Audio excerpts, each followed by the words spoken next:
Welcome to The Real Deal, where we get real about what it takes to succeed. Whether it's wealth, health, relationships, or finding your purpose, we talk to the masters to uncover the secrets to defying the odds and creating your own rock star legacy.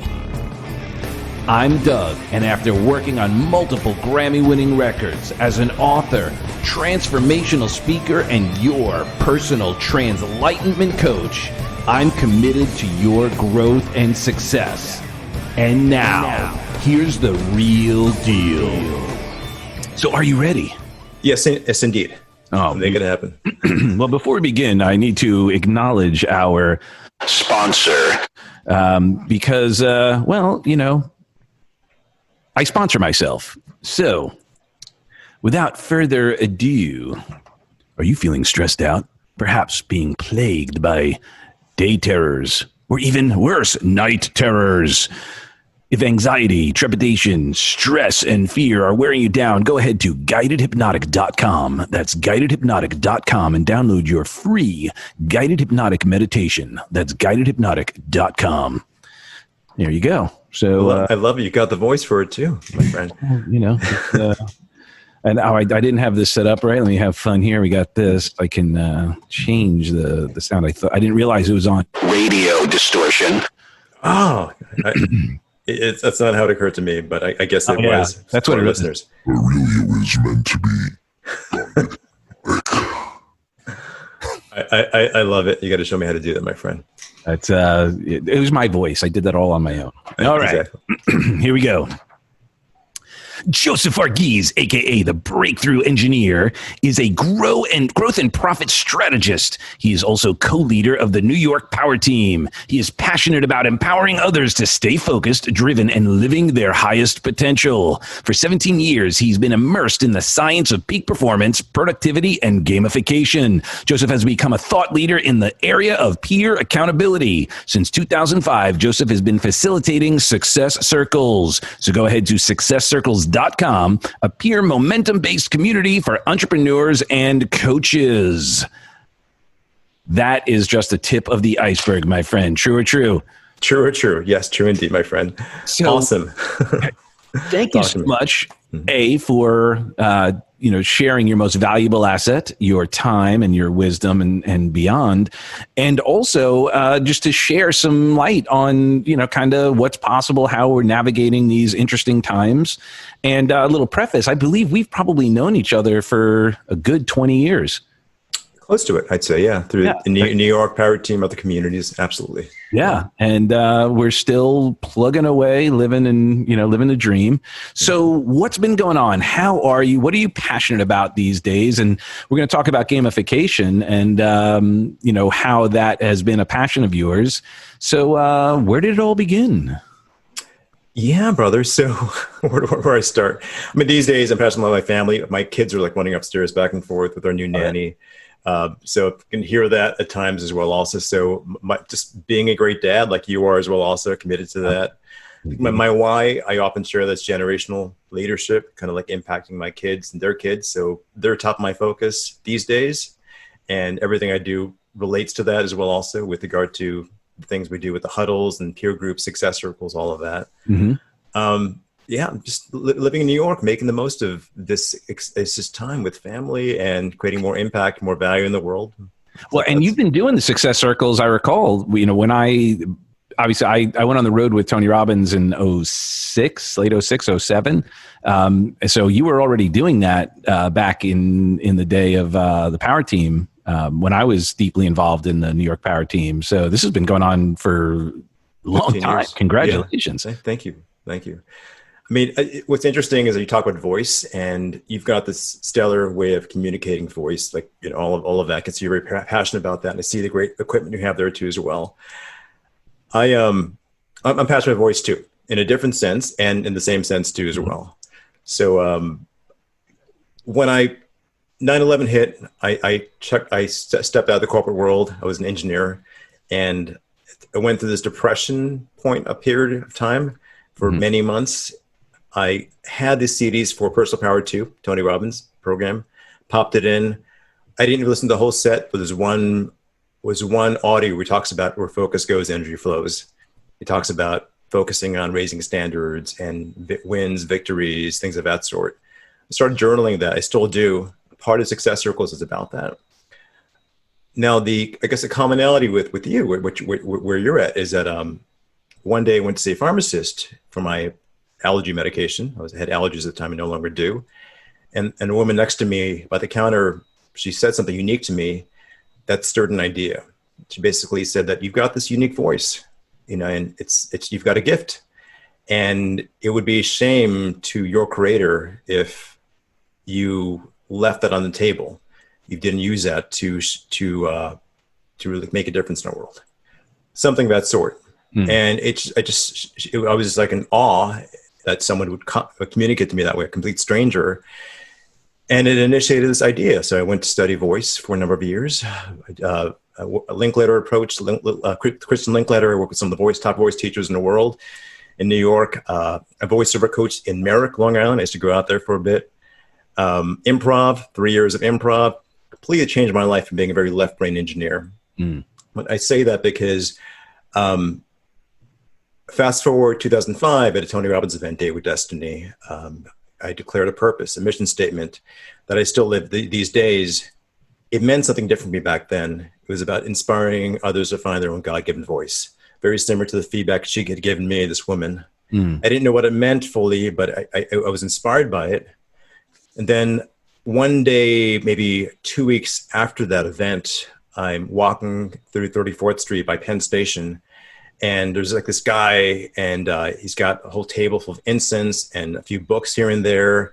And one book stood out, one personal development book. And that book that he had on the table was The 8th Habit by Stephen Covey.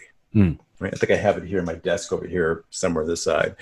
And The 8th Habit, as you open it up, it's to inspire others to find their voice as leaders. So much everything I've been doing for the past 15 years has been honoring that mission. That's been my filter through life, leading the power team, Success Circles, being very actively involved with Bass Brigade, many other endeavors too as well also. It's just inspiring leadership. And so that's what I do. That's how I see voice these days. It's changed my life. So were you doing voiceovers and that, because you do have a very smooth voice. Is that something that you were doing for a period of time, or do you still do that? Is that something that you enjoy? I did it for friends, for phone systems, websites, things of that sort. I've got the domain, thevoiceman.com. There you go. However, what I realized, and I spoke to Abrams, which is one of the top companies at the time. They're like, you've got to do more work around this, really master the skill set. And it just became clear to me that I'm not an actor. I studied improv for 3 years, and the top professionals in the space happen to be performers, actors. Right. And so I gave it up. I gave it up around my 2006 or so. And so it's actually a really sort of powerful statement you just made, and that awareness of something that you realize that maybe for whatever reason, like, could you become an actor? Could you put the work in and all of that? Yes, obviously everyone can do that. How did you feel about like changing and pivoting at that moment? Because that, I'm sure you had a lot of people, you had a passion to a degree, to then kind of step back and go, maybe I'm better suited to put my energy elsewhere. Did you feel a sense of loss? Was that a challenge for you? Because, and then we're going to bounce around timelines during this conversation. Like right now, people are pivoting and losing gigs and losing dreams and all sorts of things. And what do you do with that? And you consciously did it. So how did you do that? Is there maybe a moment that you realized, or what was their process that you were able to come to that conclusion? A lot of it was proximity. So great point. How did the pivots happen? So the proximity at that point, post Day with Destiny, that event, the people around me were leaders. We're all clear about our purpose and our values. So it was building a structure around that. Prior to that happening, my peer group for a long time were actors, were performers, studying improv, being on stage, taking classes together. I did a class a few months ago. It was a musical theater improv class. Are you still doing it? Well, someone gifted it to me, so I do it. I love it. It changed. It was the best thing I've ever done. Like in February, I did it this year for a whole week, immersed, and every day I sing and dance my kids. My daughter, pick her up. You know, I sing to her, "You're My Sunshine," and we just do this musical together. But that came about out of musical theater improv, and I've always loved musical theater, and like stories about them of my early days with my wife, and it's time where they created a whole musical theater show based on my life and my experience meeting Mira Koch as a kid. That's a whole other story. To answer your question, it is about proximity. So it was around people, actors, and to be honest, at the time when I was in that world, I kind of, even though I was successful as an engineer, as a consultant up until about 2001, making a lot, when I became an actor, I was around people who had more of a scarcity mindset, I'd say. Right. And not everyone. I mean, I was in a relationship with someone for a while, and she did not. But a lot of those people did, and I realized that was affecting my own psyche too as well. And it was more of a 2000. My dad passed away in 2004. And then when he passed away, I made strides to sell my home in Jersey, to move to Queens to be around my mom in Bayside, Queens. And it just became very clear to me that I had to create a whole new peer group from where I was at. I no longer had easy access to go to Manhattan, getting on train, take acting classes. The Power Team became my family. And fortunately, this idea post-Date with Destiny around creating a peer group, accountability structure, came to me based on something I was doing before, and that over the years it just led to success circles, and playing with the compound effect, really taking on some of the engineering ideas, Kaizen principle, making it better and better each day. It just took a life on itself, and there's more to it, like meeting Michael Gerber and working with Jay Abraham and other extraordinary leaders that helped guide me along the way. But that's kind of a summary of where things were with voice and the pivots there. And to answer your question too, like I've had about 8 career pivots, and I think it's important to be able to be flexible and be able to embrace the pivot. So one of my mentors, Joel Roberts, encouraged me years ago to write a book about the pivot, reinventing oneself. And that's something that I will do at some point in the future. There's a strategy around it. It's about, and there are books about this topic too. Part of it is proximity, who you're around. Part of it also is what resources you have in front of you, around you. Another part of it is identity, like how we identify ourselves. Like at some point in the past, I was the voice man. I've got that domain. I'm not attached to it anymore. I've got other identities. The breakthrough engineer is one of those new identities that I have so far, right now. And it's being flexible. Like I've started several ventures. When I did the forum back in 2003, I started a event company called Metrofly. A club in New York called Centrofly closed. So I'm like, well, that's a great name. Let's go with Metrofly. And we threw parties, fundraisers for 2 years. I'd never done them before. And just learned skills around email marketing, joint ventures, connecting charities with people. And it's going after, one thing I love from improv, and I talked about this earlier with a client of mine, is this whole idea of follow the fear.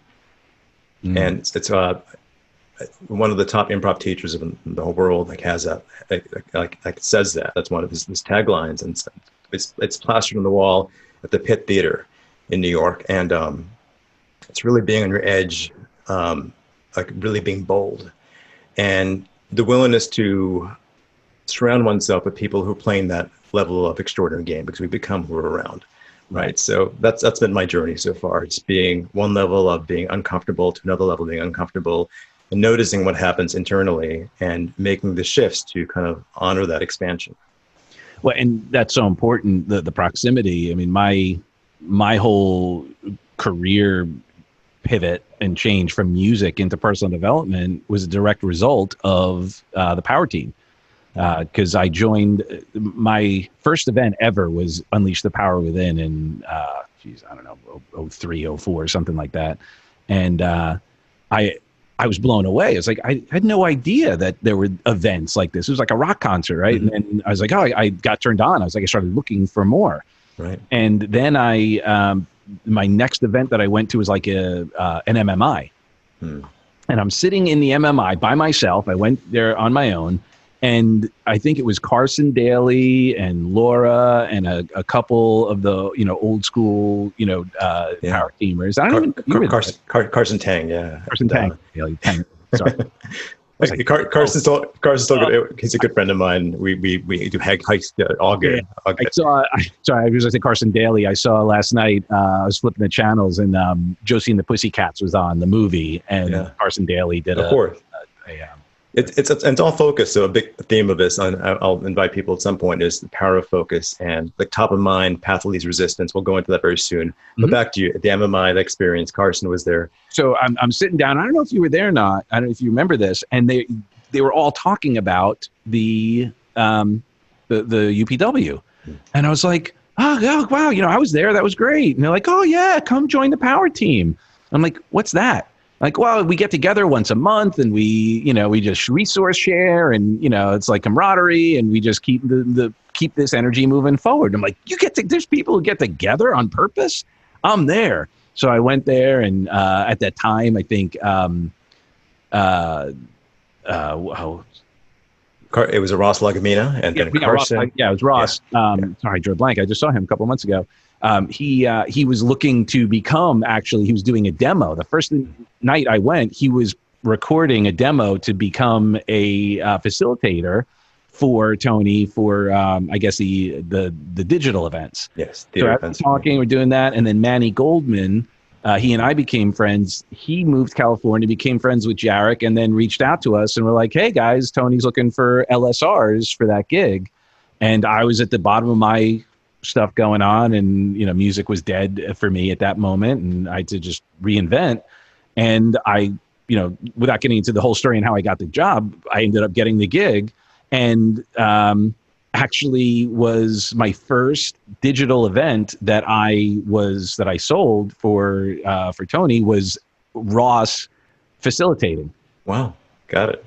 So cool closed loop, but the point being is edifying the power of proximity and putting yourself in an environment that creates not only conscious accountability, but other than conscious accountability. Because when you're surrounded by people playing a certain level, we just naturally start to elevate our game to stay in that, all boats rise and fall with the tide. Exactly. And you rise the expectations. They expect it to be bigger and better and bolder and, particularly how you present yourself in the moment. Mm-hmm. And we just do what we can to kind of honor that agreement that's there, that they expect it to be bold and extraordinary and, beyond, right? And that's the whole nature of it. It's great. It's brilliant. Well, and the great thing about the power team in particular, and I think, about Tony Robbins, people who have in that personal development and have Tony in their world, they're relatively agnostic in where they get their information from, meaning they're not like it's Tony or nothing. Like you went to forum, I went to forum, we brought in other speakers to the power team. Like it was never about it had to be Tony's way or no way, which is powerful because there are some groups who get kind of myopic on the teacher instead of looking at the principles and going, hey, what are some other ways we can create some more breakthroughs and learnings and expansion? Exactly. Yeah, they're all universal principles, and Tony's great at packaging it. And even Stephen Covey, I mentioned The Eighth Habit, that book came, I was a fan of Stephen Covey. That idea came, going to Date with Destiny was an extraordinary event, and then tapping to that book as a resource and making my purpose that, just connecting ideas together. And it's there's so many paths and all these universal truths come together. And I think the cornerstone of all of it is focus. Where focus goes, energy flows. That idea. Napoleon Hill talks about that. It's age-old principle. The Bible, the Torah talks about it. And it's just continually willing to hack our focus and keep the important things top of mind and take the small micro actions at 1% of actions each day toward meeting that. Right. That's the way I see it. So when you started the Success Circles back then and after going to Date and you got all fired up about it, what was that journey like? How did you get that up and running, and what were some of the challenges that you may have had back then, and are they similar or different today? Different challenges back then. Now we're focused on scaling. I think the journey around Success Circles before it was called the Embrace Group. And it was this fun thing I was doing. It was a hobby. And every 2 weeks, I'd pair people together as buddies. I put together these questions I put on the website, and people would get on a call and share their answers to these questions, kind of like going back to 2001, when I went through this depression, I started focusing on these questions, raising standards, contributions. It shifted my state. So we got to kind of get in dialogue about these things each day, one-on-one, on a buddy call, on a daily huddle. And I didn't call it a daily huddle back then. The word huddle came years later when I met maybe with Keith Ferrazzi. I think I had lunch with him through Larry Benet, our Manny Goldman and I have a common, Larry Benet. Yep. You probably know Larry as well. Also, Larry's also from New York as well. And so the Embrace group basically evolved into success circles. And Michael Gerber, I went to an event with him in San Diego in 2007. And I came to that event called the Dreaming Room with an idea. That idea was about building a process consulting company called Process to Profit. And it just made sense because I had a process engineering background. I wanted to help entrepreneurs succeed and thrive and streamline the business's operations. And he had me on stage for about 30, 40 minutes. And he's like looking at what I presented to him. And he's like, well, there's no passion here. I don't see this pulling at your heartstrings. Like, you can, the seat you've got right now on stage with me, people pay thousands of dollars to have these moments. What else you got? And I told them, well, I have this group called the Embrace Group, and it's really, I'm inspired by it. There are multiple huddles happening each day. We found a way to measure progress. Most of my members are entrepreneurs or coaches. And he's like, well, tell me more. And I drew it out, I mapped it out, talked about it. He's like, that's it. And so that was kind of a wake-up point around success circles. And I started branding in success circles. Now, 2 years goes by, and it's 2009 now. And our friend Carson has an event upstate, Power Mastery event. You might have been at that event too. Jarek was there too. I wasn't at that one, but I've spoken at it since we spoke at it a couple of years ago. It's great. Awesome. Fantastic event. Yeah. Yeah. So he had this event, maybe one of his first variations of this, on his own doing Power Mastery. And at this event, there was a very vibrant woman. She's 26 years old with her mom. Top of the world, charismatic. She just finished UPW, like passionate, jumping out of planes, like firefighter, volunteer firefighter, doing all these extraordinary things. I was in and out of that event. I was in a relationship, and we weren't in that event full time. We're just hanging out, visiting, and I had it in my mind. I bought these flyers at that event to talk about success circles, giving people like a month of access to this program. We'd already affected maybe 50, 60 people at that point, as far as members, people referring people in our community. But I hadn't done the full work toward branding it further, like being able to make it into a billable business. So what happened at this event, which basically changed the course of everything, 3 days after this event, this woman, Emily Selvage, is her name, and her mom, Sheila, she took her life. She locked herself into a house. She took her life. And it occurred to me that if I had taken on the opportunity to talk to Carson ahead of time about presenting at this event and talking about this idea of a huddle, like no longer being isolated, being connected, sharing gratitude, sharing your why, it occurred to me that if I had shared that and given everyone that opportunity, including her, that wouldn't have happened. So it's no accident, later that month, same month of June 2009, Ross had a power team meeting. It was like a circle of people, maybe 8 of us. It's no accident that one of the people in that circle, Eric Goldstein, became my first paying member of Success Circles. Because in those 2 weeks, I'd done the work to building those systems toward building a model that was scalable, taking the advice that Michael Gerber gave me 2 years before. It took the pain of losing someone who, that I could have potentially given value to. And I've over the years, I've done work around this to release a lot of those thoughts, and some my fault and so forth. I realized that. Yet we find oftentimes that pain is the big motivator. And it took that pain and other points in my life of pain experiences to cause a lot of change in my life, right? So Eric was my first paying member. Second member was Ellen Reach. She passed away last week. I got to honor her, created a blog post about her also. Wow. Rulesforsuccess.com. We created a whole, she passed away. She was extraordinary. She taught me quite a bit too about, work ethic. And then Eric invited his best friend, Paul Frisano, and then it just started growing and compounding, and the community grew quite a bit since then. but it took that. So it took a lot of pain to maybe be able to really move it forward. And there are other pieces and people that were there too. And I could talk about my childhood. My parents come to this country back in the 60s. My mom was a RN nurse, and she and her friends bought a house in Canada. My dad came to this country, and in our house in Elmhurst, Queens, over the course of 20 years, we had many of my dad's brothers and siblings and cousins living in our house for 6 months at a time. And I got to see my dad crowdsource their dreams.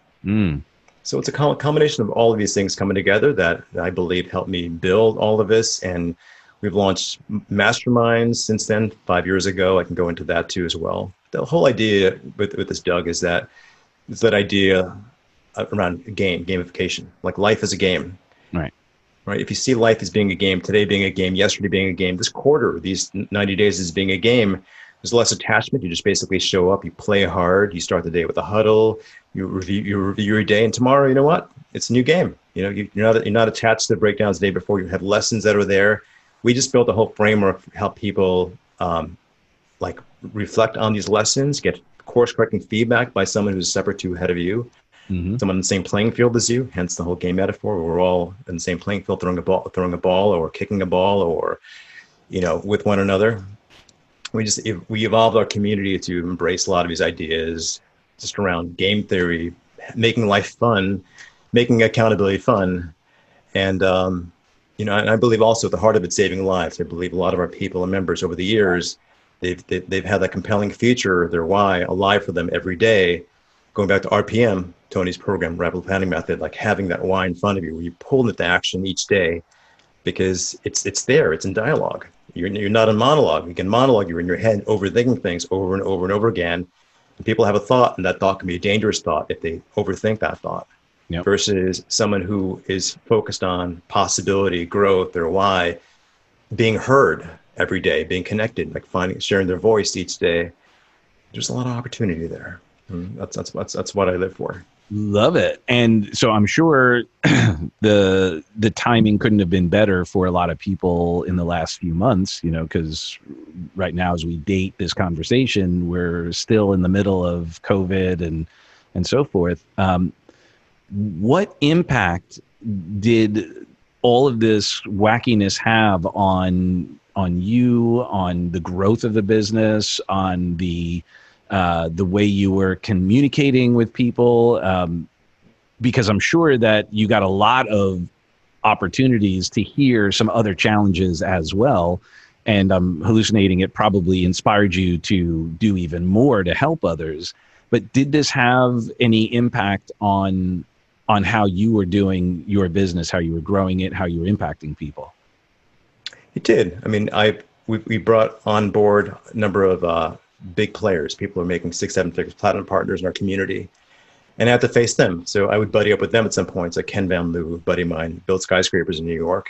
I interviewed him a few weeks ago. Being in dialogue with someone who's playing a big game, making 7 figures, just transforming lives, whether it's Ken or the multitude of other people, it pushed me to just evolve what I'm doing, to really show up powerfully and to, level up the other ventures I have too as well. That's part of it.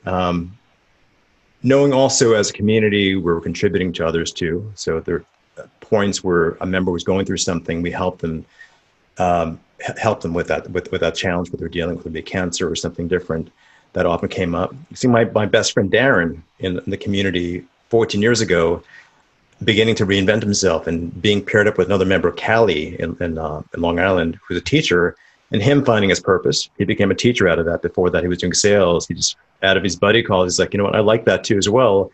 And he made a pivot quickly, and he got his master's, and he's back in success circles now. Seeing many other people make those pivots too. Over a short time, we had a recruiter in Canada who joined about a month and a half ago, and she left recruiting, and we paired up with Ruth, who's another kick-ass recruiter, business leader, who moved to Bali for 3 years, who came back to be with her family during COVID. And this recruiter, she pivoted again, just talking to this having a huddle each day, talking to Ruth. And I think you did the Wisdom course years ago. Am I correct? Did you ever do the Wisdom course? Yeah. So an idea of the Wisdom course, the core principle of the Wisdom course is very simple. the conversations disappear.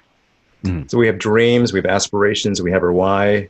And without having some way to put these things into existence, speaking them out loud in dialogue, it just falls by the wayside. Right. So it's about putting those things in front of you. And there is an opportunity with what we do around pivoting each day, making those small course corrections each day. One of the reasons why I have this giant compass behind me, that idea of making 1% improvement, but that comes forward by like getting like clear laser feedback. And you can do it with a coach, like, you're a coach, and a lot of members of our community success circles, half members are coaches. Coaching, we find coaching calls are weeks apart, sometimes every 2 weeks. So what happens between that? So we provide the glue around that, giving people the ability to course correct on a daily basis. I was fortunate 2 years ago, I worked with the top coach in the Tony company, Michael Nitti, who's my coach for 6-9 months. And he helped me kind of design this process. He introduced me to David Allen, who wrote the book, Getting Things Done. I worked with David for a bit of time too.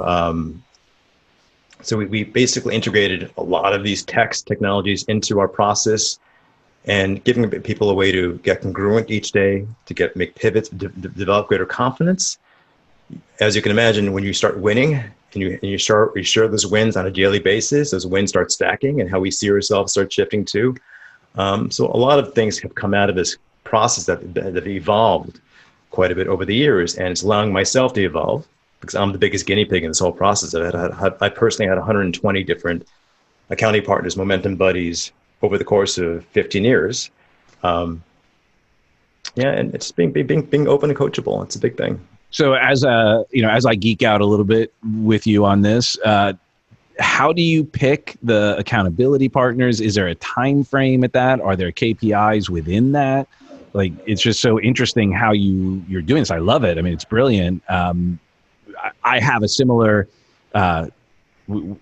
group of people that I hang with. It's not a paid thing. It's just, we have this mastermind that we're just voluntarily, it's just 6 of us that just do it. But I love, how you're scaling it and you're taking it to another level, and it's vital, so important. But how do you decide who gets to go with who and for how long, and what's the format, like the format? Yeah, it's a great question. So every 2 weeks we do the pairings. We sit down for 6 to 8 hours, myself, my team, looking at people, their challenges, their personalities. When people sign up, they write down specifics on their personality. Like we have 16personalities.com, I think is the site we use. And it's based on a number of factors. The language they speak from the growth work, whether they've done Landmark, Tony Robbins, Strategic Coach. We've had a member this past Saturday join from Strategic Coach, that organization. I find that in these frameworks we're part of, there's often a certain language, and certain words mean something different across different communities. Significance in Landmark means something different from significance in Tony Robbins' world, for example. So it's matching the language, it's looking also the time availability that people are able to connect.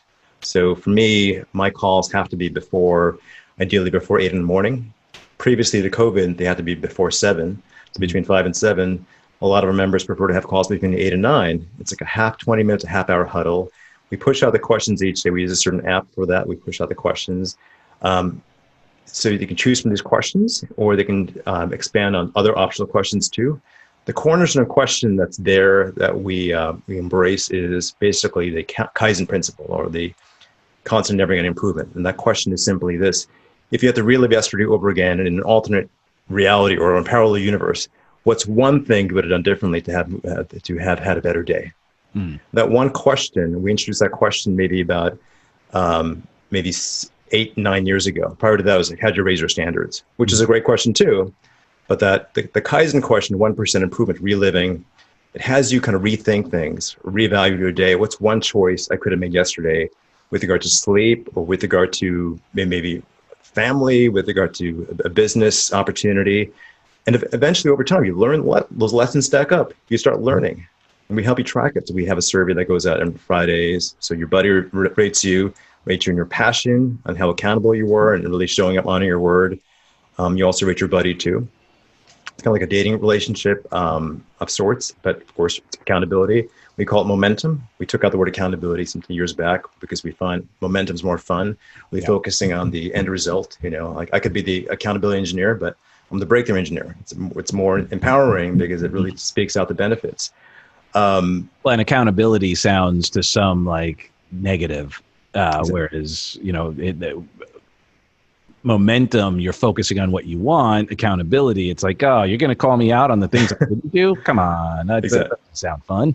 Exactly. Yeah. Exactly. There's more flow and inspiration and momentum versus accountability is kind of staccato of sorts. It's like, like I don't want people. So it's just inspiring. We just figured out a model where you're inspired by your why. You declare it, pulls at your heartstrings each day, kind of like RPM. Yep. You're inspired to take those actions. It's in front of you, and ideally, you maximize your morning. Stephen Pressfield talks about this too, The War of Art, and his other books too. That resistance builds up as we get into our day. So if you can maximize your morning, like do some things, it's the things that scare you, kind of follow the fear early in your day. The day just flows afterward, and you've got these references that start stacking up, and eventually who you see yourself to be, how you identify yourself starts shifting. Then, and it didn't work out so perfectly. You get a new buddy, right? So like I'm buddying with a guy, John, and he runs a startup in New York City, super successful guy. We buddied a month ago, and between the last time he and I buddied together in the past 4 weeks, I've reshifted much everything I do. And he's like, wow, you've done all of these things in the process of the past few weeks. It's like you have these breakthroughs and these distinctions and you apply them, and it's a compound effect. So the idea of making 1% progress each day, James Clear talks about this over the course of a year. It's like 37 times the level of progress. Right. I'm the biggest guinea pig in that. And I also get to see other people scale their lives, their businesses too, as well, also via our process. It works pretty well. And how are you marketing it? How are you getting this opportunity to others? So successcircles.com, I'm running ads. We're starting to run ads. For the longest time, it was referral based. So most of our community, one of our members, David Rush, he referred 5 people. His sister, his girlfriend, Victoria, joined. This woman, Mary Beth, had a call with on a couple of days ago. She joined. We went to college together, of all things. So it's been referral based for a long time. And now we're actually taking the steps toward growing it further. Especially during COVID, we've grown by 30%, maybe more over the past several weeks. That's great. Understandably, because of virtual accountability support structures and so forth. Yeah. So I remember when you started back in the day, you were doing obviously like freeconferencecall.com or one of those technologies. How have you shifted? I heard you say app. I heard you obviously, there's daily and then monthly, weekly, biweekly stuff. How do you allow technology to become part of your cornerstones? So I think people still prefer talking on the phone. So most of our interactions are on the phone, directly, as far as the huddles go. Videos are great. I had actually interviewed someone earlier this week, and she made a point that sometimes videos can be very distracting.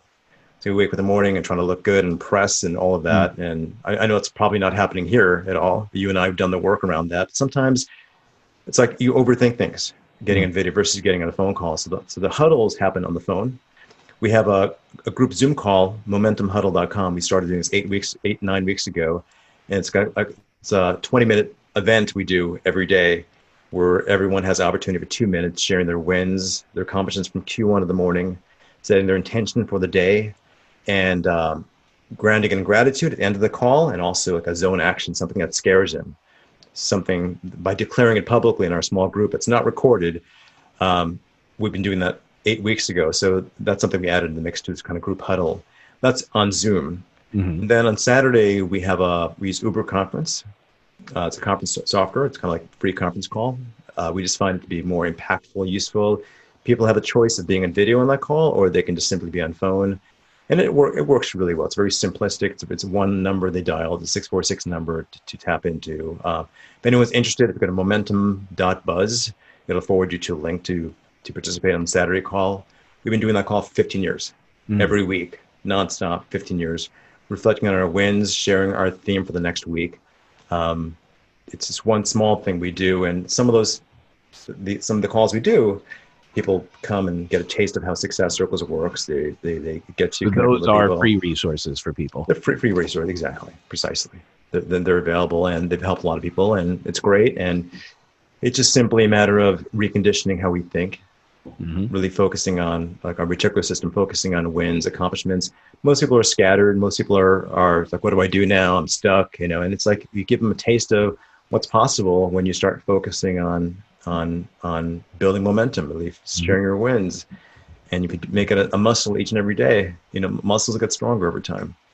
Well, and basically you're taking the original concept in many respects of the power team and then spreading it out so that the engagement lasts that much longer, as opposed to just once a month where get together for a couple hours and, share a few things and then off you go.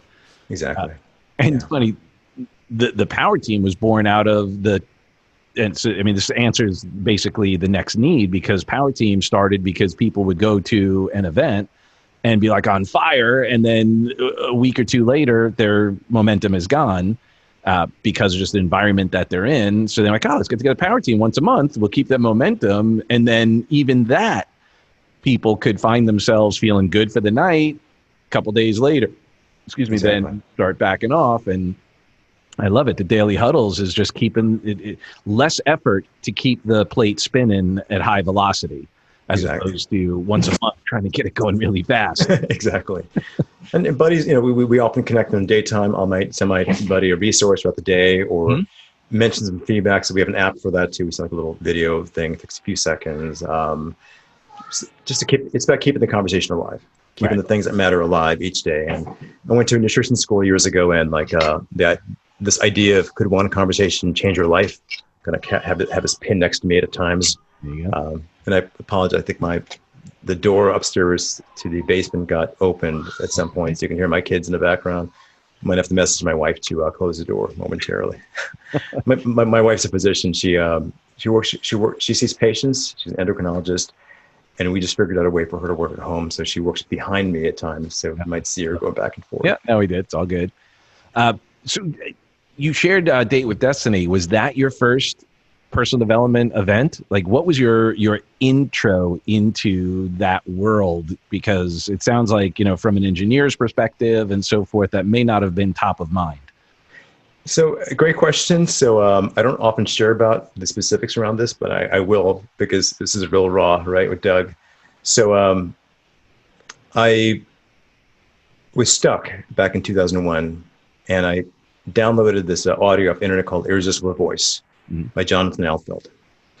And I was on a news group one day on Alta Hypnosis. Someone posted about an event happening in New York. I'd never gone to a growth event before. And this is around 2002. And here I was kind of stuttering, not really knowing how to communicate so well. And I attended this event. It was run by this community called Sleepwalkers. And at this event, I met with someone who became one of my closest friends, Marco Cepeda.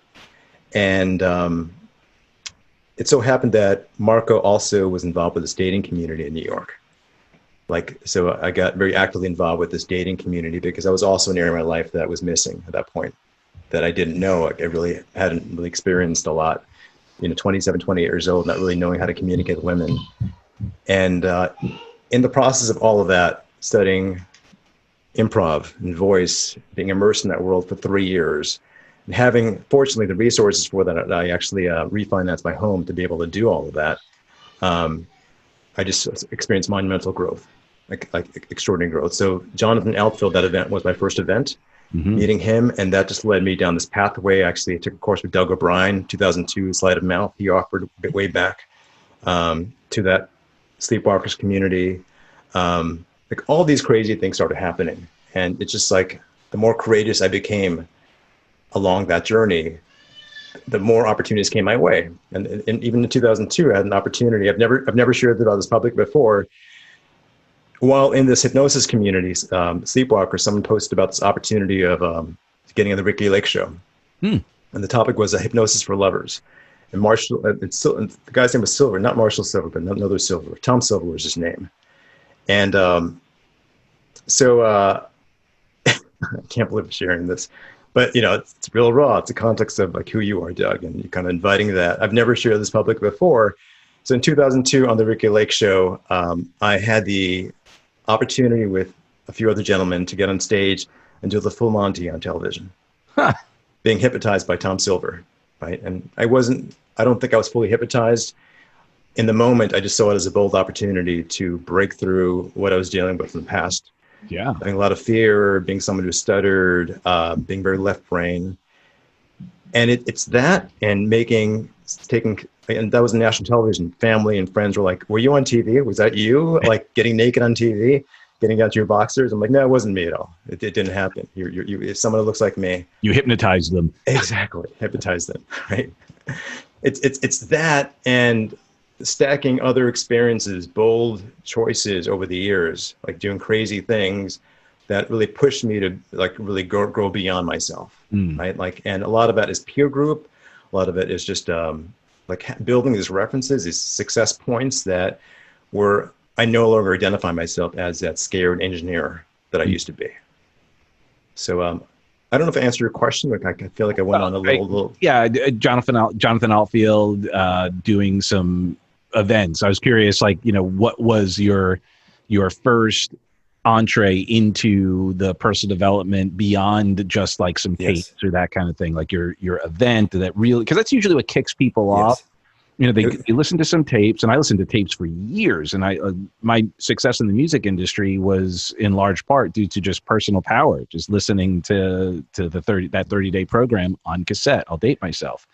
But for me, the huge growth happened after attending an event and like essentially infiltrating the environment, right? Yes. Where then I realized, oh my gosh, like there's other people like me. I don't feel as much of an outcast anymore because here's a bunch of other people who are asking some of the same questions and wanting to improve themselves and seeking methods by which to do so without judgment, like just trying weird stuff on, going on, Ricky Lake and, like stuff like that the average person doesn't do.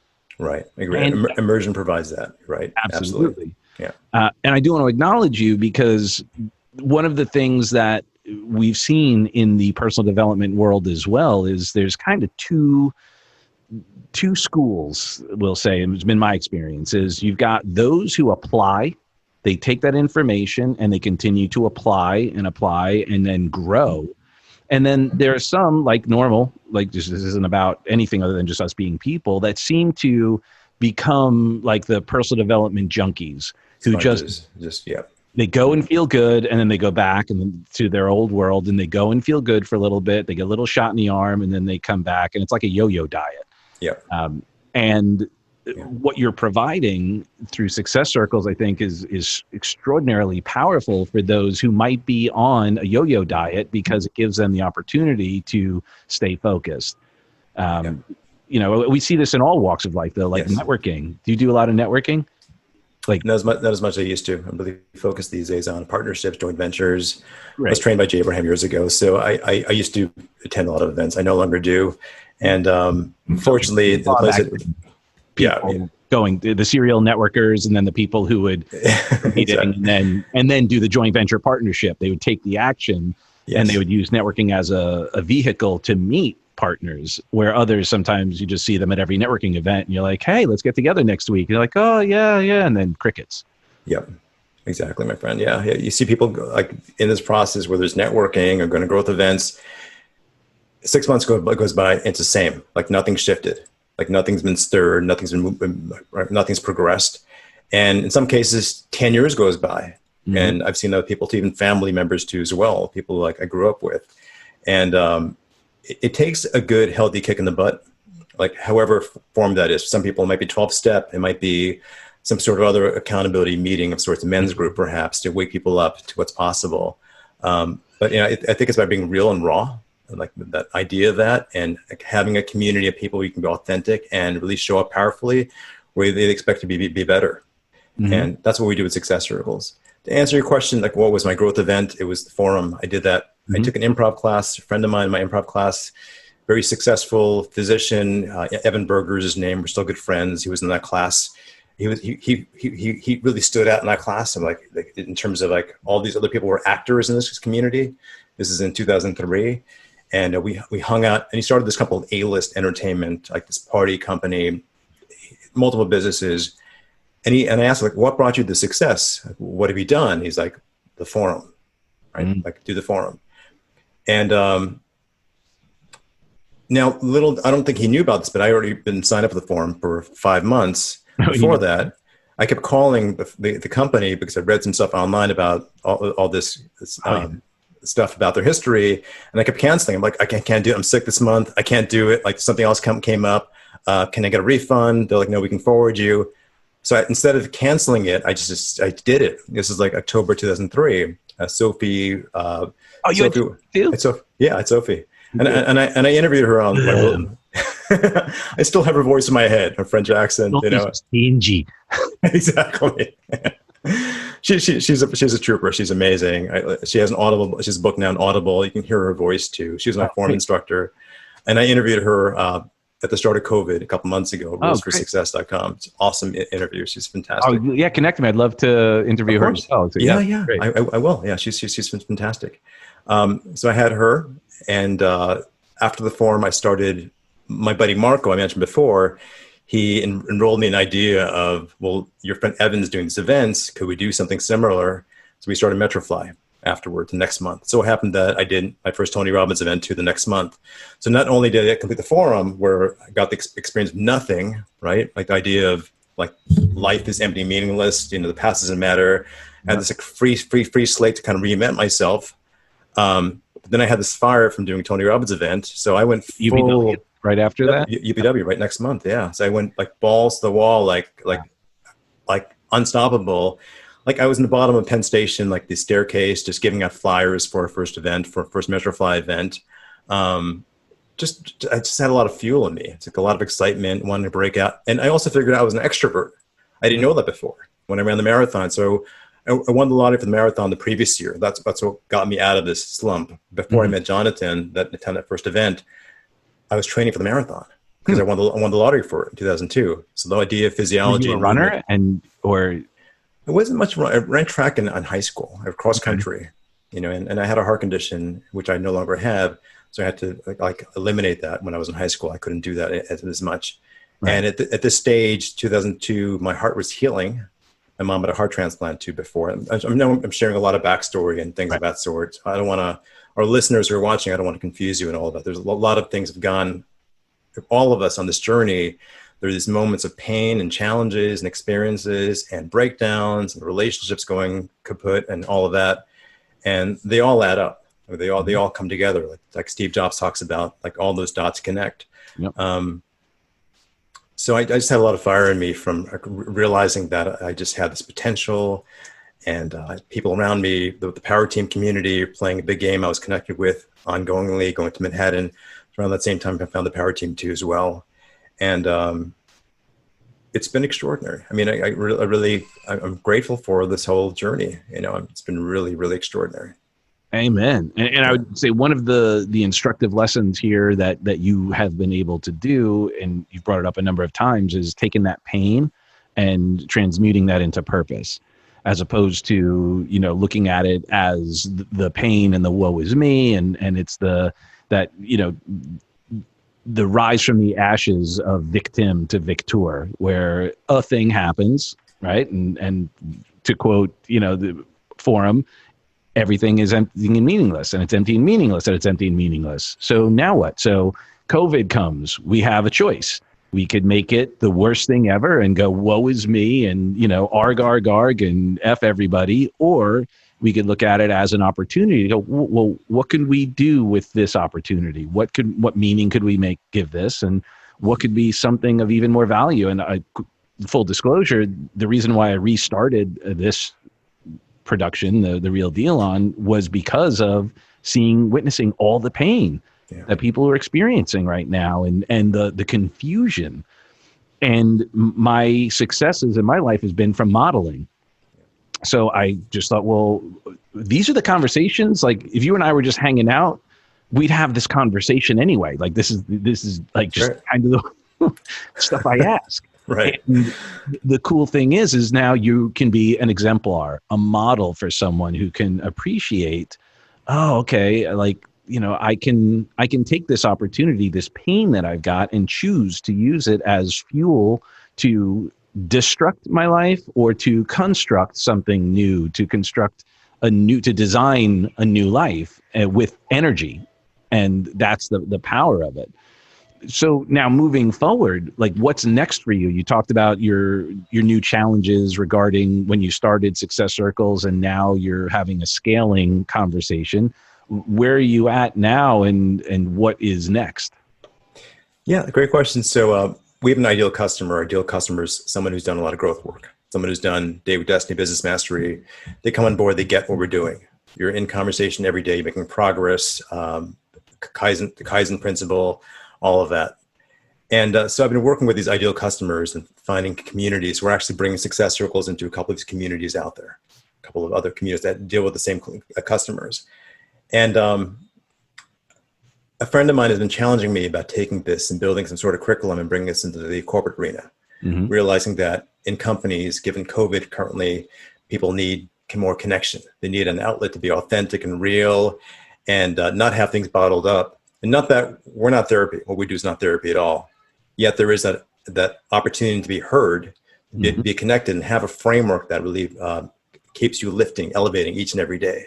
Right. So so the next challenge or the opportunity for me is taking what we're doing, going into the financial world and the engineering world, perhaps where I used to be in, bringing this as a company, showing the idea of a huddle, and showing people that, before pre-COVID, things were evolving in a way where there were no cubicles, people were able to cross-pollinate and connect. That's no longer available, at least for the short time, for the next 6 months, a year, depending on where things are, what states, and how things get worse. However, you can mimic some of that, right, by creating the opportunity for your team to have huddles. And now it's a matter of creating focal points in these huddles to ensure that they're elevating themselves, they're heard, they're able to capture their own why, their own personal why. And ideally that personal why also fits into the bigger company why, mission too, as well. And having that peer conversation, Bloomberg had a article years ago that peer accountability is the ultimate driver of performance. And I believe that versus engaging with a manager, perhaps, like having a peer group where you're expected to show up and play big, adding value. That's the bigger driver of performance, right? Providing people are open to it and so forth. Love it. Yeah. One of the things I was doing before all this happened, I was at the treatment center and taking it out, was a similar concept. It was a weekly thing, but it was about investing in the staff, in the people, and getting different, like from different parts, different silos, as it were. Unfortunately, some of the companies are more siloed than others, and breaking those down by getting them together weekly and then teaching them to then take that concept. And every day, what we called them, was just like a morning meeting. We didn't have a clever name for it, but each department would get together in the morning, and that was part of the training, and just kind of set the intention for the day, celebrate the wins of the day before, and get focused on what the outcome is, and just really connect as humans, so that it would take away whatever sort of challenges that may be there because of the lack of connection. So it's great that you're doing this for people, organizations now, or bringing it to them as an opportunity, and hopefully that the companies will, because they're facing a new paradigm. And I don't see, quite honestly, necessarily things going back. And I hate this term, the new normal. But I think there's going to be a lot of organizations that are going to be happy with the not having an office, not having that overhead, not having so there's going to have to be a new way to continue some connection, because without that, there's going to be a lot of fracturing that occurs. And right now, while it's still new, people are like, they're happy to be at home, and it's okay, and as things start to settle and the novelness of it wears off, other patterns are going to start showing up, and we've got to be proactive about it. Exactly. Especially around, I'd say, human connection, being heard, it's the ability to move around a bit here once in a while. Yeah. It's all, even schools, of course, also dealing with that too as well. It's a big dilemma. And I think one way to mitigate that is, of course, the huddles, what we're doing. Going back to the model you mentioned before, the work you were doing previously, 12-step, that whole model is brilliant. It's so many people, millions, tens of millions of people have overcome addictions and beyond by getting connected and being related and being heard, and having a sponsor of sorts where they're all peers. That model is brilliant, right? And I wrote this book, the under construction, navigating the detours on the road to recovery. And I share a little bit. I use Tony's 6 needs model because it's a little more elegant and somewhat agnostic compared to some beliefs around the 12 steps. But you could take the 6 needs and just put it over the 12 step and run those filters. And the 12 steps, when being run appropriately and ecologically, meet the 6 needs for fulfillment. It's not just the 4 for, the primary needs, but the spiritual needs are met when actively working the program. Exactly. And we know that when 4 of those needs are met by anything, it becomes like a must. We find ourselves addiction. Yeah, exactly. Yeah. Well, and that's why, I've used that because, as we unpack the hot dog a little bit, when I used it, it was to take the edge off of and the charge around someone's identity around, and a negative identity around addiction and being an addict per se. When my perspective was, look, everyone's an addict. You just happen to be addicted to drugs or alcohol, and look how this happens. Now let's incorporate the needs of the person, needs of the spirit. Let's add growth and contribution in here, and let's find new strategies, because drugs and alcohol are just a strategy. Let's find other strategies to help you meet your needs. And a new filter was born. And it also helped people get out of an addiction to the 12 steps. Exactly. Because people also get addicted to that. And there's an illusion of growth if not done ecologically. So it's, I just love that. It's a very simple and elegant model, and just happened to be in that environment for so long, I couldn't help it, after. Of course. Yeah. Another way of contextually seeing it, I'm sure you've seen this as well.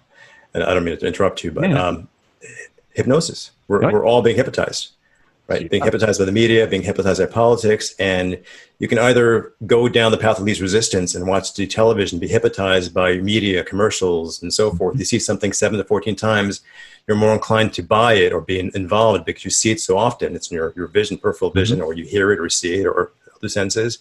You can choose to go down go down someone else's path, their choices around you, or you could hypnotize yourself toward making progress. So you're really owning your why each day, and the things you do, the guidedhypnotic.com, and the things you value, we're all being hypnotized. So it's just making that choice. What do I want to be hypnotized toward? And I find environment is a big thing. So our physical environment, our peer group, what we put in our bodies, that all plays a big factor in terms of moving the needle toward the things that we want to be hypnotized toward. And if you know your why, and you can condition yourself each day to own that why each and every day, especially early in the day before resistance starts building up. That's why we do the huddle early in the morning for most of our members.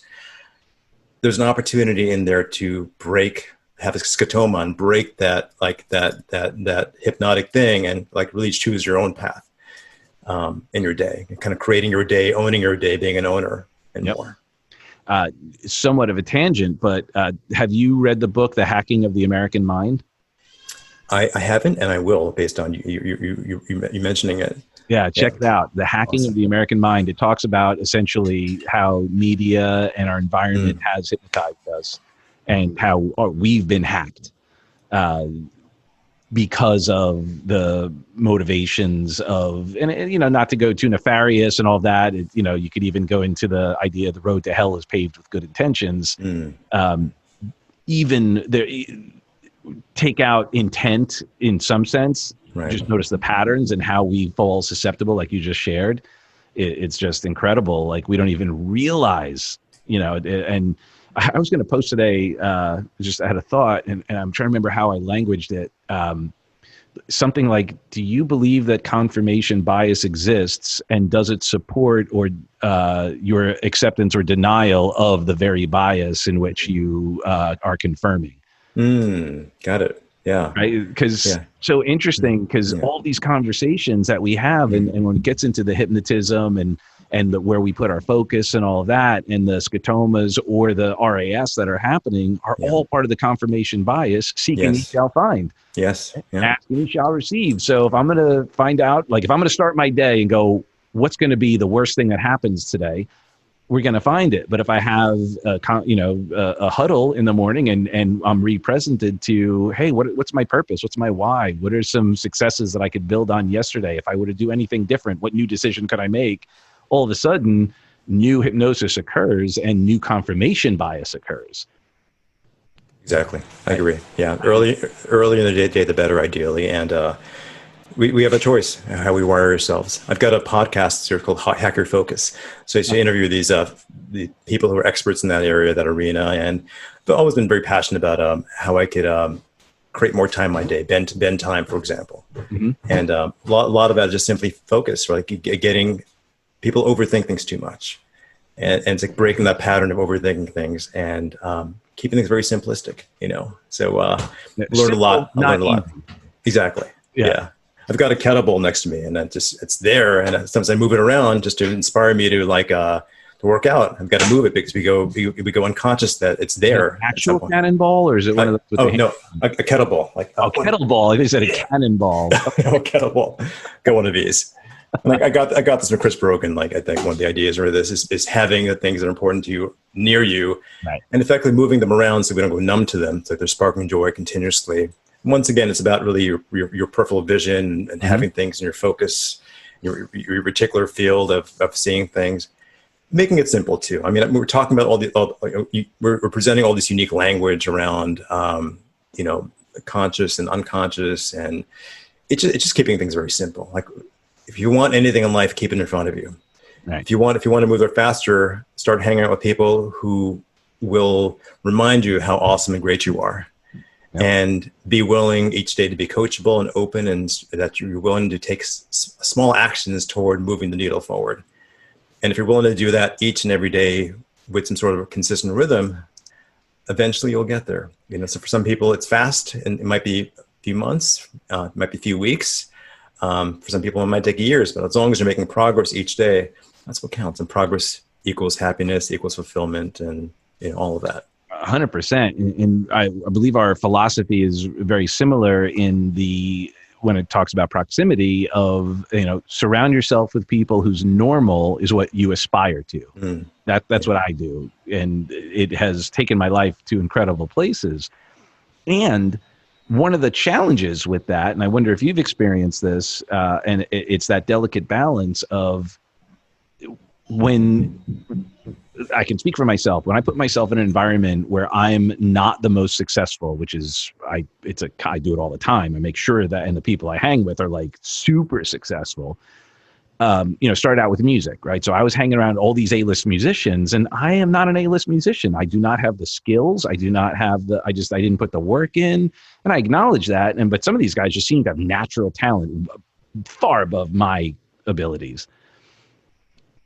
I would find myself sometimes feeling like less than, not as accomplished, not as good as, because everyone I hung out with, for the most part, was more talented than I was, which forced me to raise my game. But even me at peak still didn't have me up at their level, but it definitely brought me up. And then same thing, I go on the road with Tony Robbins, I'm modeling. So here I am, like Tony's my mentor. He's who I'm comparing myself to.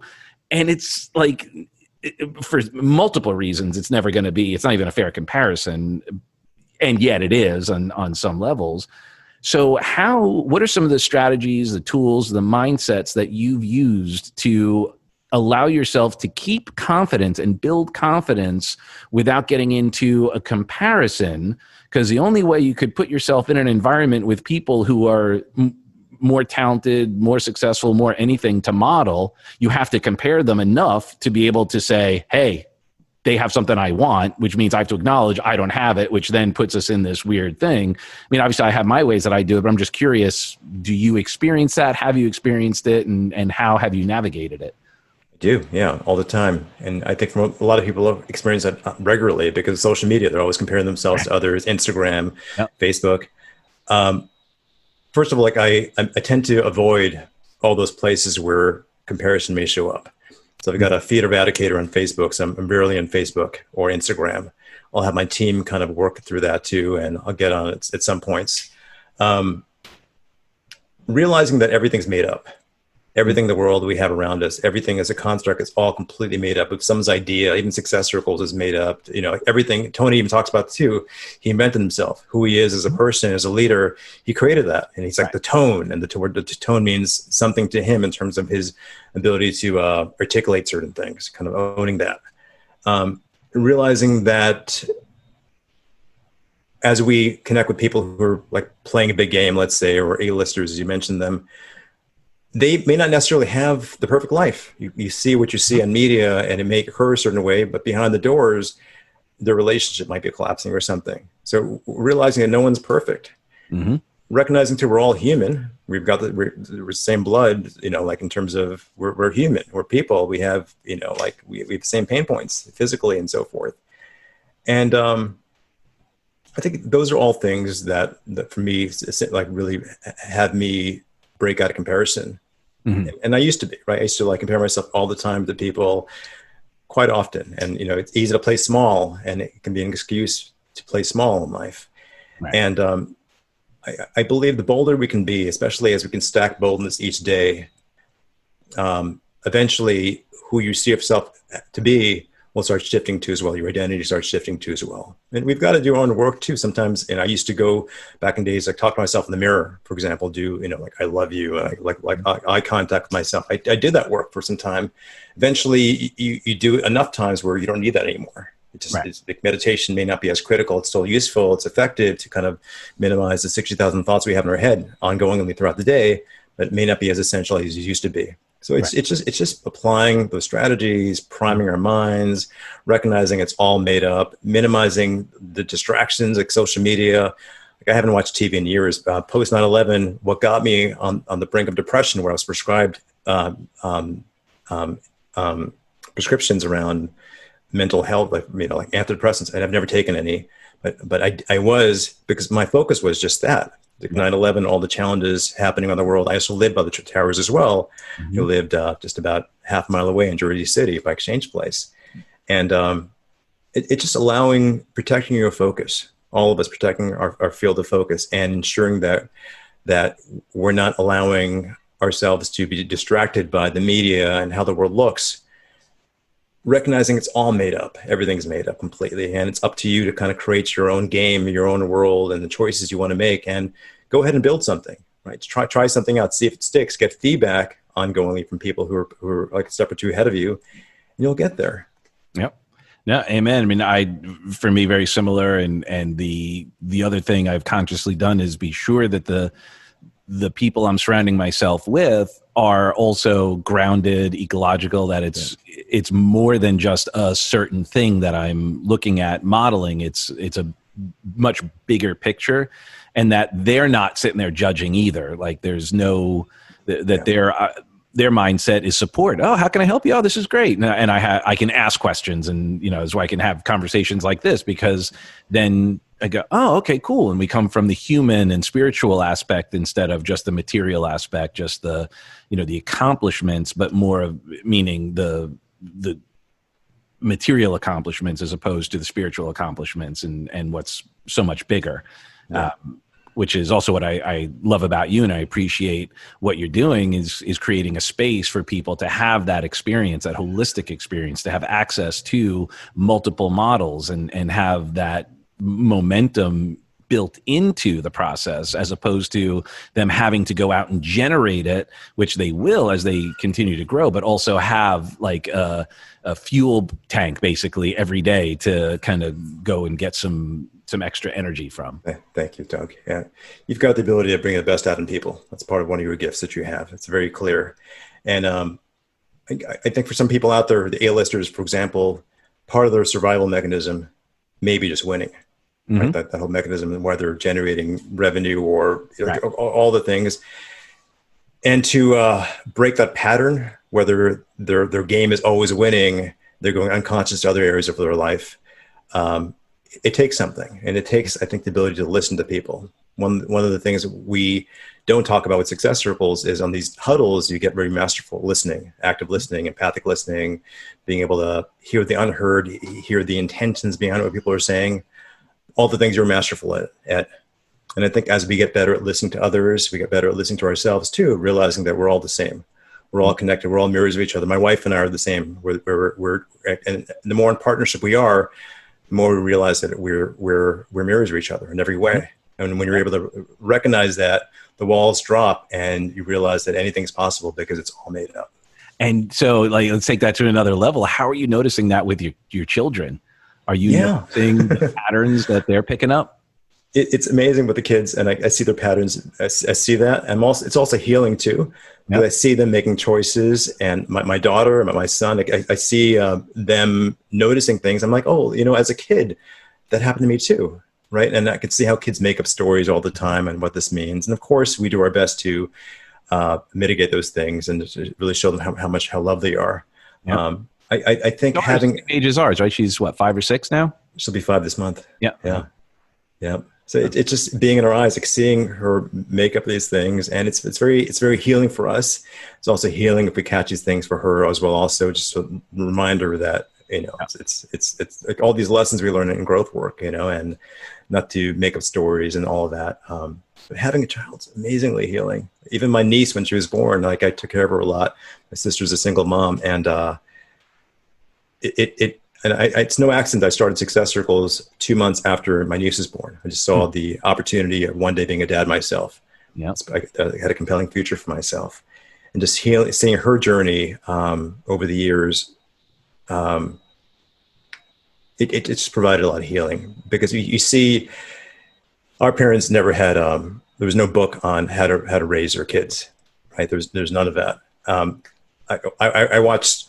From the age I was like 6, I was watching soap operas, General Hospital, All My Children, Edge of Life, because we had people in our household learning English by watching like Three's Company and all these soap operas. And by the time I was like 10 or 11, I was watching these things, and that became part of my life eventually. And you kind of wire yourself, you're hypnotized through like, well, is this real?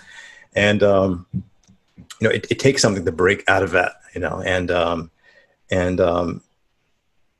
yeah, I mean, soap opera. People like soap operas. Soap operas are fine. They're I'm sure they provide something. It's easy to go through life and create that over and over again, thinking that that's the reality. So we don't watch too much TV in our household. If we do something, it's something playful. It's enjoyable. Something where there are lessons involved. That's what's there. I've been, I don't watch a whole lot, but what I have like at night just to kind of zone out, Logo or Me TV here has got, like I've been recording them and catching them at the middle of the night. Happy Days, Three's Company last night, Laverne and Shirley. And just, it's funny, you look back at these shows, and I know part of it is just reminiscing, because just going back like, it was a more innocent time growing up, but also most of those shows had a message. Yeah, they did. Yeah. Especially like Facts of Life and stuff like that, or, there was always some message and now, not that I don't watch really anything now, so it's not fair to say, but like even the stuff that Ellie's watching, it's not really a whole lot of messaging. Right. Like there's no lesson. Right. When you're done, you don't go, oh, I see how that applies in my life. It's like, interesting. I agree. I think there are also a lot more distraction points too. Like also, so like our daughter watches TV, and she watches, I think it's called Blues Cruise. I think it's called. Blues? Yeah, exactly. Yeah. She watches that, but it's like the show ends and it goes to the next show. And it's like we have Amazon Prime, so it goes to, and we have Netflix, so it like goes to the next show. So there's no moment to pause, absorb the lesson, to talk to mommy and daddy. Back in days, you had commercials, or it's dinner time afterwards to kind of engage and kind of absorb those lessons. So I think a lot of the shows do have lessons. It's just a matter of those. I was thinking some of the other she watches Daniel Tiger and Daniel Tiger's great. Yeah. Great. She has older friends, so now she's watching the show Sam and Cat. It's a rerun that she's watching. I think only these first 2 seasons, and it's Ariana Grande. The show, I guess it was the show that got her start. And it's there's nothing in it. It's vapid, and I feel bad that this is. I mean, she's cute because she's like modeling the voices, and like Ellie's going to be an actress, I'm sure, of some entertainer. She just loves she will she's even like using devices in her voice, and when she sings, she like goes rah, and like she's really animated. She gets that from you, of course, because you're passionate about it. Yeah, between the two of us, yeah. But interesting how you started. So I'll share this one story, and we can start wrapping up. The other day is it's maybe a month ago. We limit her use of the iPad, and it's like, okay, it's time up. And she freaked out. She was like, not having it, and had a bit of a fit. And she started getting angry and throwing stuff. And I'm like, well, this is exactly why we've got to like limit your time. You clearly have an unhealthy relationship with the iPad. And so she calms down a little bit, and she comes in after about 20 minutes. Everything's fine. She's calm. She's like, Daddy, I feel better about the iPad now. I'm like, oh, okay. She's like, I'm not mad anymore. I was like, oh, okay, that's good. She goes, you want to know what I did? And I was like, well, yeah, tell me. Well, I just imagined I had my iPad. So I just sat down and I sang all the songs and watched the videos in my head that I wanted to watch. So I felt better. And it's like, wow, like you're figuring out state management and understanding that you can create your world and you don't need this outside stuff. And imagine what else you can create. You created something you were familiar with, and yet you could also create something brand new. And you would know the difference. And I was like, okay, we've been leaving clues for her, hopefully. That's awesome. I think it's great. The lessons that they have early in life that becomes who they are later in life, especially these key years, 4, 5, 6, 7. Like it's like those lessons. And we're not sure as far as the fall goes with our daughter, who's the same age as yours, how we'll proceed.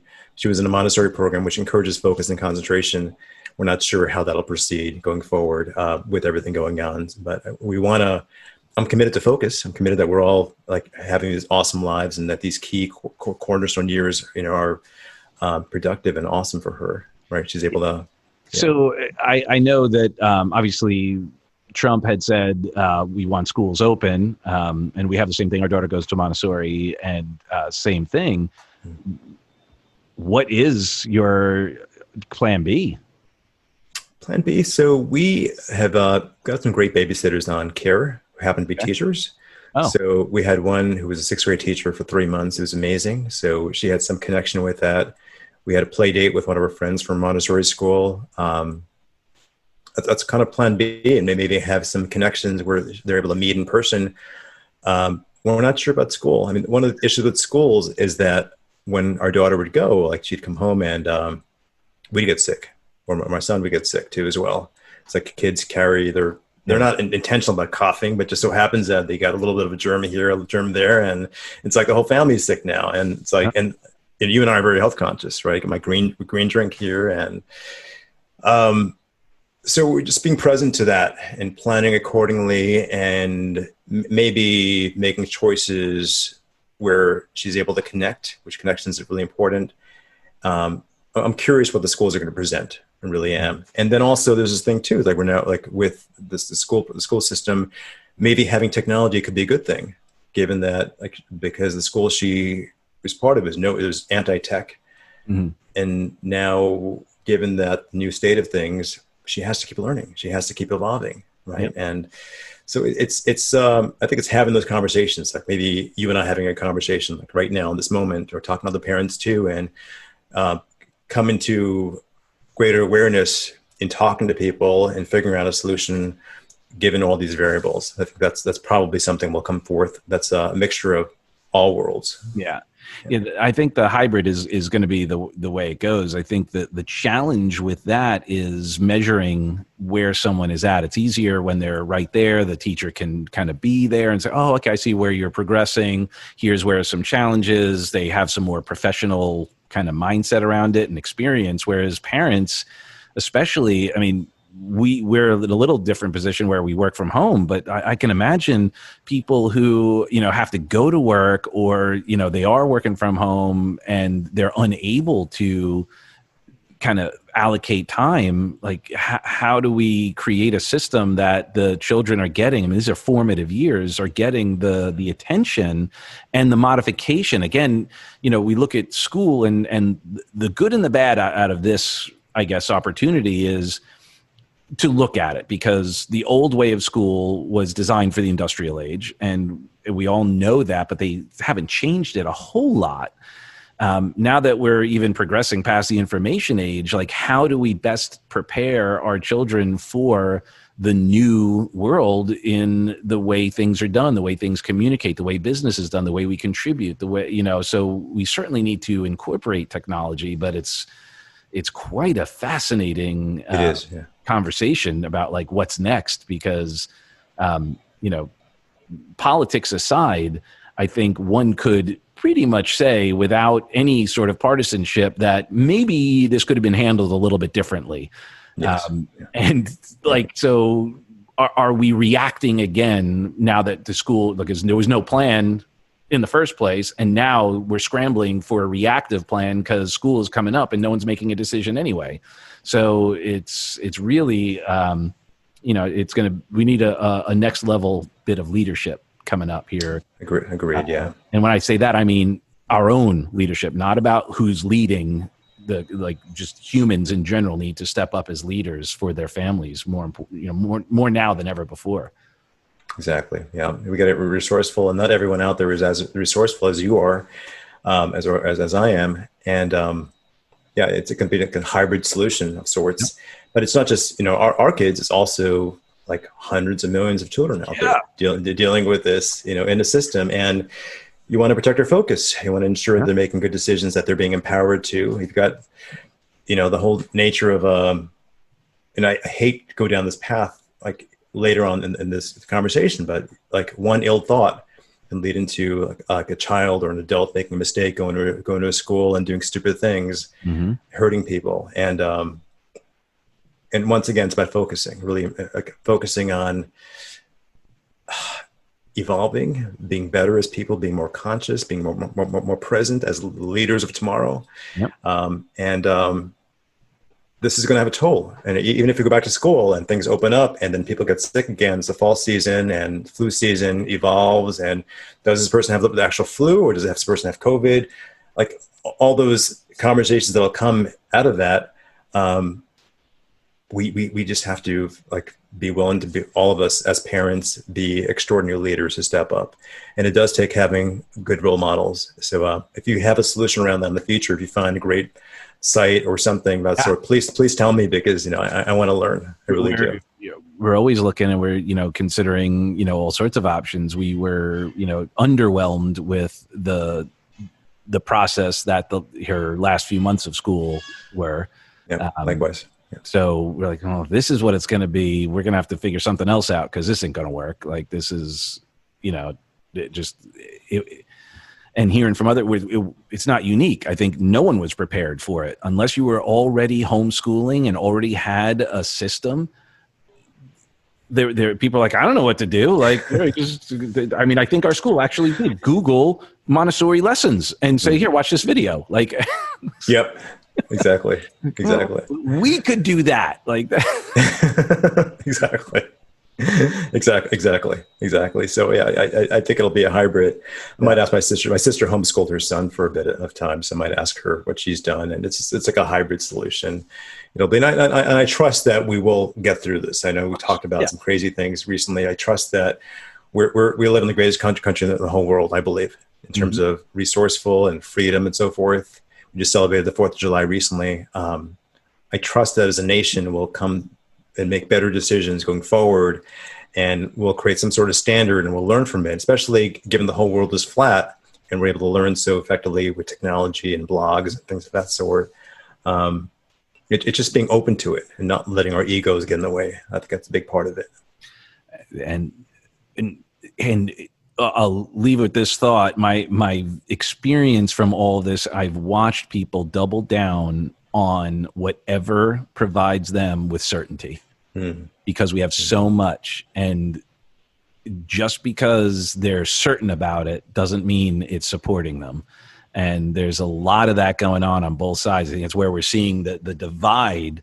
People are just doubling down on their environment that they feel certain in, and without picking sides. It's just looking at it from the outside going, oh my gosh, like everybody who has no certainty is doing everything they can and surrounding themselves with people who agree with them so they can have more certainty because they're freaking out and they don't know what to do. Exactly. And what we do need is that guiding light to expose and people to start coming a little more into the gray area of possibility. And again, that's why, I ask you to be part of this, because you're living more in the gray area, giving people the opportunity to create their own certainty as part of a community that are willing to question things, that are willing to hold each other to higher standards, willing to create certainty where there is none in a way that is positive and supportive, as opposed to negative and destructive. So thank you on behalf of the universe, on behalf of God, on behalf of everyone you touch for what you're doing. Thank you for playing your part too with this, Doug, with everything you're doing too as well. And it's up to people like us to carry the torches, right? Inspire others as leaders and invite all of us to be leaders of tomorrow too as well. And it's not difficult. It's just shifting focus and like breaking out of the spell that most of us are in. Amen. So if people want to get in touch with you, want to learn more about Success Circles or try out some of your free resources, what's the best way to get in touch with you? Yeah, easy. So thanks for asking me that question. Successcircles.com, successcircles.com, easy. We have free huddles. So this is called a Momentum Group Huddle every day, 12:30 Eastern. We do that. It's a lot of fun. We celebrate our wins from Q1 of a day to Q2, share our intentions, our bold actions for the day. We have a group huddle on the weekend on Saturday. If you go to momentum.buzz, you can learn about that too as well. The link's on top of the page. And if you want to contact me, just follow the contact form on successcircles.com. You can reach out to me. I'm accessible. This is all about all of us growing together. So any way I can help you or serve your audience, anyone watching this, realize that that there are people like Doug and myself and powered teams and communities that are accessible.